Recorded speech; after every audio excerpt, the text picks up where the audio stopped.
Samsung's already shown us their 4K QLEDs are great gaming TVs, but did you know you can actually spend less for better lag times?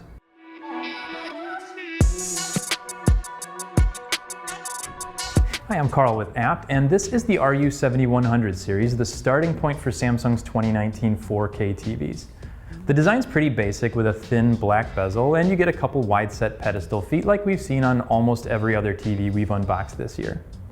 Around back is where you're going to find all your inputs, which include 3 HDMIs, 2 USBs, shared component and composite inputs, antenna, Ethernet, and it's also compatible with RS-232C with an optional USB to X-Link adapter. You do also get optical audio output to go along with Wi-Fi and Bluetooth.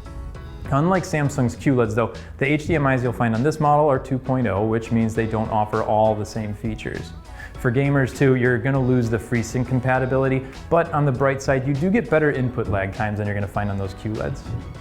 The RU7100 is well equipped with smart features though. A press of the home button on the remote brings up the Smart Hub, and it's pretty familiar for the layout with the most popular apps like Netflix, Hulu, and Prime Video installed right out of the box. Plus, even though it's not the one remote you'll find with every Samsung Smart TV above this one, you still get your shortcut buttons to those 3 apps right on it. I will say though, the navigation speed's a little slow. It makes sense though, since this is the entry point into the 4K lineup for this year. And it's still far faster than what they used to be, which is definitely a positive.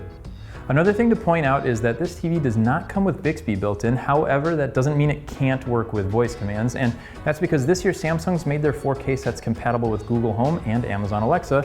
All you have to do is add one of those devices, and now you've got the ability to use your voice to do things like change the channel and volume or search for a video on YouTube.